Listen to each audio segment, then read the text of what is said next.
friends, welcome back to my channel. My name is Kelly, and today I am going to be doing my top 10 reads of 2025, and I'm also going to be doing several honorable mentions because there are just so many books that I just loved and enjoyed in 2025. So let us get to it. First of all, on the honorable mentions, I won this book going to a small business bookstore day and a bunch of other YA books. Divine Rivals by Baehr. This is my perfect type of fantasy. So it was urban fantasy with kind of a historical fiction feel, but it also had mythology and little g gods involved in it, and the romance was one that was enjoyable. The reason that it is not a favorite is because there was a small open door scene and I had to page flip. I especially hate that it happened in a book that is marketed towards teenagers. It wasn't graphic, but it was more than it needed to be in the book, and a teenage story especially. So another one of my honorable mentions is Whispers of the Bayou, and this is by Mindy Starns Clark. And I found this book because it's one that Chrissy had on her shelf that she was thinking about budding reading with someone.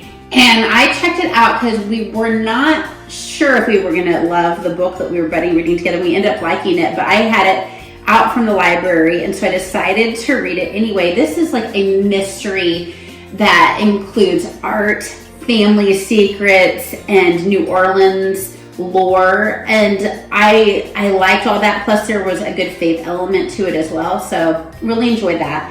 The next one is Keepers of the Lost City. Now this is marketed as middle grade, and in many ways it hits all the middle grade marks, but I feel like it's a little bit more YA, and I think that is why it is on the honorable mentions, ones I really love but not the favorites. We have a girl, she is like different from other people, and she doesn't know why, and then she finds out that she's actually a fairy. Her family is not her biological family, and so she goes off to the world of fairies, and I really enjoyed the world building of this so much. I thought it was really well done. I liked the character development. I liked the interpersonal relationships.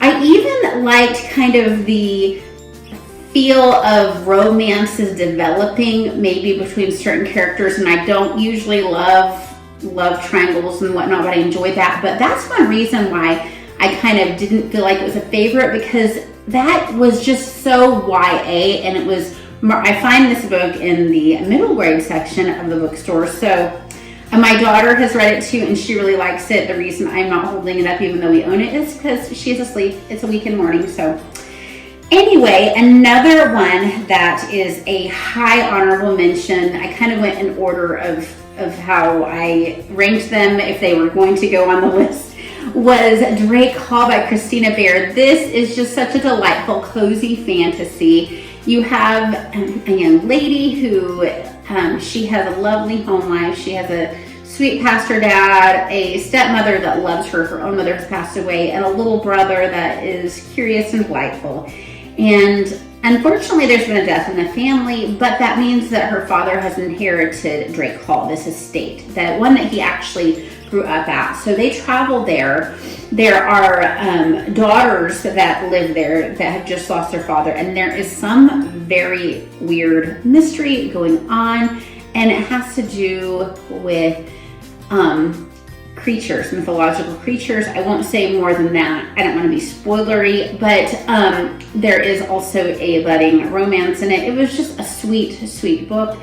I have read the sequel, didn't like it quite, the second book in the series. I didn't like it quite as much as the first, but I will be continuing on because there is something just so wonderful about cozy fantasies. Anyway, let's get to the top 10, starting with number 10, Silverborn by Jessica Townsend. My daughter has this in her room, and again, is asleep. There was something about this book that just we both loved, the whimsy and the wonder of it, and we waited for so long for this book because COVID set some things back with the author and then the publishing world. But I will say the reason it's number 10 is we don't have quite the whimsy that we had in the other books. We have a girl who finds out there is something different about herself. She is a cursed child. A wonderful man named Jupiter comes and plucks her out, sticks her in Nevermore, and she ends up in having friendships and is in this hotel. Well, the problem about this book is we find out more about her mother, and we find out that her mother has relatives here, and she ends up getting mad at Jupiter and spending time with these relatives, and that's where a lot of the whimsy was lost. However, the ending, the way this book ends, made this book for my daughter and I, and we were so happy with the ending. Something that we've been wanting to happen for a long time happened, and so there you go. Number 9, we've got Animal Farm by George Orwell. Yes, take my reader card. I never read this in high school. I am just now getting to it in 2025. And of course, this is the story where the animals take over from the humans, and it is representative of communism and what it can do. The animals wanted equal rights, and then they found that none of them had many rights at all. My daughter enjoyed this. We read it together. It was just so delightful to discuss. I feel like the fun part of this is it is presented in such a almost lighthearted way and a fun way on a very serious thing. So yeah, take that as you may, but I really enjoyed that part of it. Number 8, Something Wicked This Way Comes by Ray Bradbury. This is in the Greenville series. The first book is Dandelion Wine, and then Farewell Summer deals with some of the same characters. These are different children. Dandelion Wine is my favorite. Farewell Summer was okay. So this would be my second favorite in this book. It's by Bradbury. So we are dealing with good against evil and the thoughts on aging and why aging can be a good thing and why we should fear some of the tactics that people go to keep themselves feeling and looking young more than actually growing old. A lot of good versus evil. We have a young boy and his best friend who are kind of fighting against the circus in a way. One of the boys is drawn in, and this main little boy, his father is kind of an older dad, and there are conversations about the fear of death, of getting older between the boy and the dad that are just beautiful. I do really recommend this one. There are very many creepy moments, and some people might qualify this as horror, but I would not qualify this as horror for myself. All right, number 7, North and South by Elizabeth Gaskell. I read this with Old American Spirit and Bethany Brings Books. So I love Elizabeth Gaskell, what I've read, and this was no different. We have a young lady whose father has a crisis of faith in his ministry, and so he moves her and her mother, their introduced circumstances, he's going to be a tutor to the very industrial town.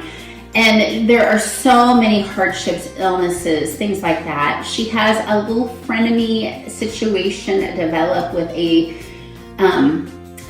student of her father's who is a wealthy businessman, and that is a big part of the story. I just absolutely love how this develops and it ends, but I must warn you, this young lady deals with so many painful things along the way. But it is just so beautiful and well done. It has a really good adaptation too, if you ever want to watch that adaptation of it. I accidentally saw it first without meaning to. All right, number 6, The Vicar of Wakefield by Oliver Goldsmith. I read this for Regency last year, and I have been thinking about this book at different times throughout the year. I think the moral fiber of the vicar and his fortitude were the things that really hit me the most. He is another character that had reduced circumstances, just had things just keep happening to him, and he always just had such faith and generosity of spirit and love towards his family, and just never gave up hope. There were many things that happened to him and his family and his daughters along the way. However, he gets a good ending, I feel, and I think some might think it wraps up with a bow very almost too tidily, but I think that it was just so satisfying. All right, number 5, the whole series is what I'm cheating. I'm saying the whole series, the Incorrigible Children of Ashton Play series by Maryrose. This is about children who grew up in the woods as wolves, and there is a lovely governess who comes to be with them, and there are so many mysteries and interesting small fantasy elements in this story. There's so much humor. There is history just thrown in. We did the audiobook for the whole series. Just love it. And I think that the way that she had things interconnect between characters was very clever. So if you're looking for a good middle grade series, you might want to give that one a shot. All right, I have this book to show you.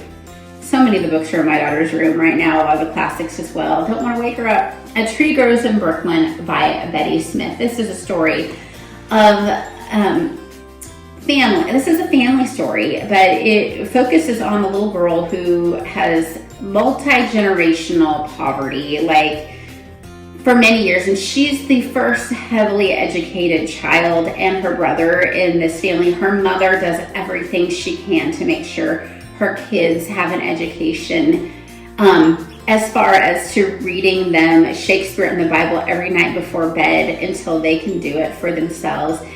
And our young girl in this story is a really coming of age story in a lot of ways. She is so tenacious and she will not give up. She will not let herself not succeed in this life. And it's just such a story of pluck and bravery, and of the little girl and really her mother too. So there is one scene of potential of, nothing graphically is said, of violence against the little girl in the worst kind of way that could have gone really bad, but it doesn't. But if you're sensitive to that, you might want to look at some content warnings before you read that.